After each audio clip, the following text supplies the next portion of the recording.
के बेटे के कंपनी को 1600 करोड़ का एम्बुलेंस ठेका दिया। बिहार में आपात एम्बुलेंस चलाने के लिए 1600 करोड़ रुपए का ठेका दिया गया और ये ठेका अगले 5 साल के लिए दिया गया है। लेकिन जेडीयू सांसद के बेटे की कंपनी विवादित है। यहां तक इस मामले में कोर्ट के निर्देश को भी अनसुना करने की बात कही गई है। जेडीयू के जहानाबाद सांसद चंद्रेश्वर प्रसाद चंद्रवंशी के बेटे को अदालत की चेतावनी के बावजूद 1600 करोड़ रुपए का एम्बुलेंस का ठेका दिया गया। पटना हाई कोर्ट में दर्ज मामले के मुताबिक 5 साल के लिए ठेके का नवीनीकरण करने के लिए पटना उच्च न्यायालय की टिप्पणी को भी नजरअंदाज किया गया है और ऑडिट में यह भी सामने आया कि कंपनी की अनियमितताओं को भी अनदेखा किया गया। दरअसल 31 मई को बिहार सरकार ने 102 आपात सेवा के तहत चलने वाली 2125 एम्बुलेंस को चलाने का ठेका Pashupatinath distributors private limited PDPL को दिया और इस ठेके के लिए 5 अप्रैल 2022 को प्रस्ताव के लिए अनुरोध जारी किया गया। ठेका जारी करने को लेकर निर्धारित नियमों को बदला गया और आपत्तियों को अनदेखा किया गया। पीडीपीएल कंपनी के निदेशक सांसद के बेटे सुनील कुमार हैं। सुनील कुमार की पत्नी नेहा रानी भी निदेशक हैं। सांसद के बेटे जितेंद्र कुमार की पत्नी मोनालिसा और सांसद के साले योगेंद्र प्रसाद निराला भी कंपनी के निदेशक हैं। इस पर जेडीयू सांसद चंद्रेश्वर प्रसाद चंद्रवंशी ने सफाई दी, जबकि कांग्रेस प्रवक्ता राजेश राठौर ने जांच की बात कही है।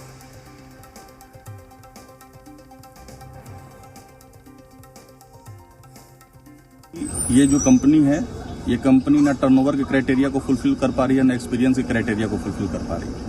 तो टर्नओवर में एक ही कंपनी के दो टर्नओवर दो स्टेट में अलग अलग होते हैं और जो एक्सपीरियंस क्राइटेरिया है उसमें भी ट्विक्स एंड टर्न्स करके लोअर डाउन किया गया है क्राइटेरिया को ओरिजिनल आरएफपी में। तो उसमें 50 एडवांस लाइफ सपोर्ट एम्बुलेंसेज को घटा के 40 पर किया गया। 2017 से ही एम्बुलेंस काम कर रहा है, लेकिन हमारा उसमें कोई मतलब नहीं है। हमारे परिवार के लोग उसमें इस कंपनी में डायरेक्टर हैं और काम कर रहे हैं। अब बता गया बात पॉलिटिकल चीज में, तो कोई ऐसा थोड़े है कि कोई पॉलिटिकल आदमी का, कोई परिवार का आदमी कोई बिजनेस नहीं करेगा कि नहीं? आप लोग बताइए। बीजेपी यही आरोप लगा रही है कि जितना बीजेपी के लोग से पूछिए। आपातकालीन एम्बुलेंस सेवा की गैर वाजिब तरीके से संसद जो जदयू के हैं उनके बेटे को ठेका देना और यहां भी जो न्यायालय के खिलाफ,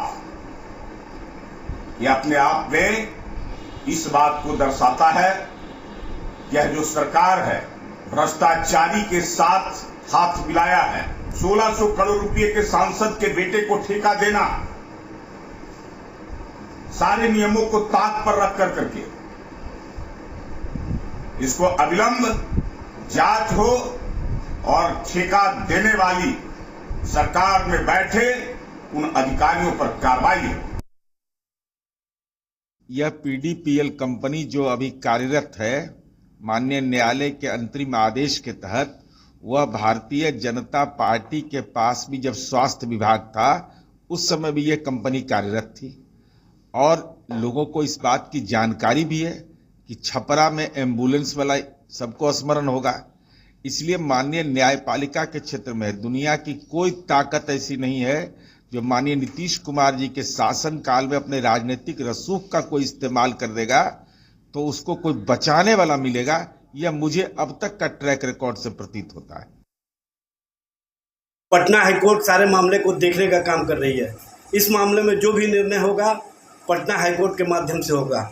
इसलिए भारतीय जनता पार्टी ज़्यादा बेचैन नहीं हो, सब कुछ स्पष्ट रूप से सामने आ जाएगा कि इसमें किनकी क्या भूमिका थी। जिन जेडीयू सांसद के बेटे को 1600 करोड़ का एम्बुलेंस का ठेका दिया गया, वो L1 था इसलिए दिया गया है, लेकिन विपक्ष इसमें विवाद कर रही है तो उसकी जांच होगी। लेकिन सरकार बड़ी निष्पक्षता के साथ चल रही है। जो L1 था उसको ठेका मिला। अगर विपक्ष को लगता है कि इसमें कोई गड़बड़ी है तो तथ्य प्रस्तुत करे, जांच होगी, जांच में गड़बड़ी पाई जाएगी तो फिर वो निरस्त होगा।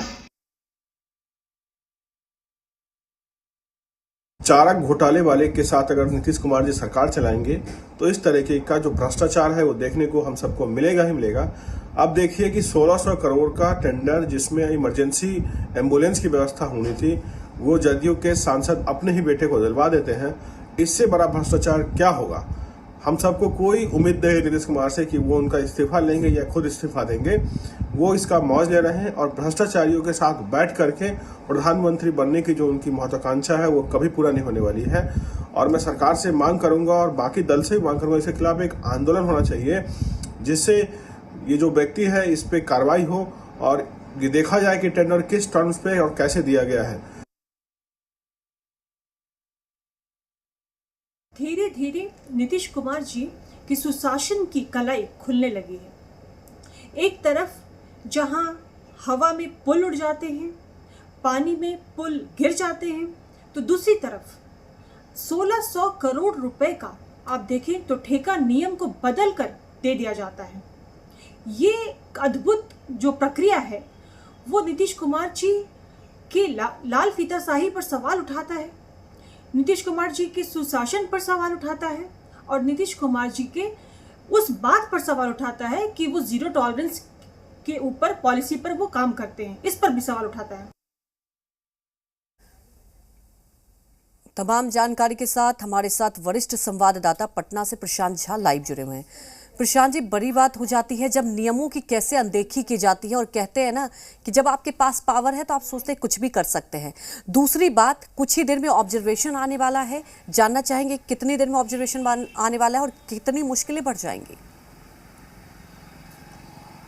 देखिए, पटना हाईकोर्ट में 10:30 बजे का समय निर्धारित किया गया है कि इस पूरे मामले को लेकर के जो अभी लगातार 2022 से सुनवाई चल रही है उस सुनवाई पर आज और ऑब्जर्वेशन आएगा, क्योंकि हाईकोर्ट ने पहले ही रोक लगा दी थी कि और कहा था कि जो क्राइटेरिया है उस क्राइटेरिया को अगर कहीं से भी उसको डैमेज किया गया है तो उसको पूरा होना चाहिए। एक चीज और बता दें आपको जी कि जिस तरह से सारे लोग ये कह रहे हैं कि पहले से पीडीपीएल जो है उसको ये जिम्मेदारी दी गई थी, वो काम कर रहा था, तो पीडीपीएल ऐसी संस्था थी, ऐसा ऑर्गेनाइजेशन है जिसने अकेले दम पर ये कस्टोडियन का काम नहीं लिया था एम्बुलेंस का। पीडीपीएल को सम्मान फाउंडेशन के साथ मिलकर ये जिम्मा मिला था और उसके बाद पीडीपीएल ये काम लिया था। लेकिन इस बार जब इस पूरे मामले को लेकर के मई 2022 में यह एक टेंडर आया और उसमें पीडीपीएल ने खुद अकेले दम पर इसके कस्टोडियन की शिप के लिए अप्लाई किया और उसको तमाम नियम को शिथिल करते हुए उसको दे दिया गया।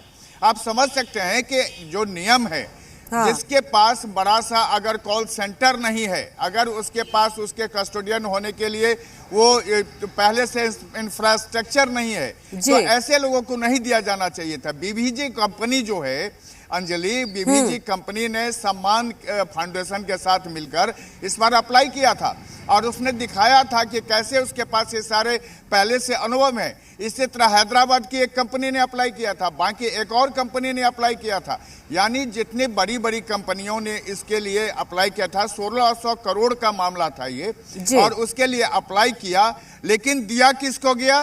तो जहानाबाद के जो सांसद हैं उनके बेटे की कंपनी पीडीपीएल को दे दिया गया था। अंजलि, बिल्कुल, लेकिन सवाल तो इसीलिए उठ रहा है ना प्रशांत जी कि आखिर इतनी बड़ी नियमों की अनदेखी क्यों की गई? अब मुश्किलें तो बढ़ेगी, लेकिन सबसे बड़ी बात यह है कि देखिए कई बार क्या होता है ना, दलील दी जाती है लेकिन एक सवाल उठ जाता है कि क्या यहाँ पर पावर का मिसयूज किया गया है सीधे तौर पर?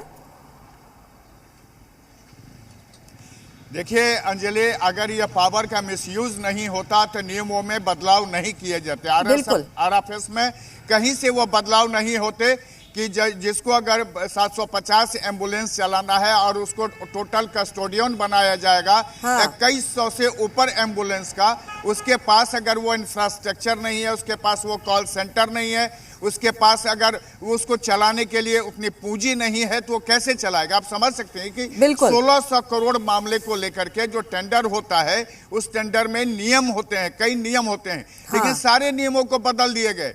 40 का इनको आंकड़ा दे दिया गया, 40 एम्बुलेंस चलाने के इनके पास अनुभव की बात की गई। इनको 50 लोगों का कॉल सेंटर बनाने के लिए परमिशन दे दिया गया। इतना बड़ा छूट क्यों दिया जाता है, ये समझ सकते हैं कि जनता दल यू के जो सांसद हैं जहानाबाद से चंद्रेश्वर प्रसाद चंद्रवंशी जी, इनका खुद ही सुशासन बाबू के पास बहुत नजदीकियां रही हैं और सब लोग जानते हैं कि इनको अगर सांसद का टिकट भी मिला था तो क्यों मिला था, कैसे ये सांसद बने थे।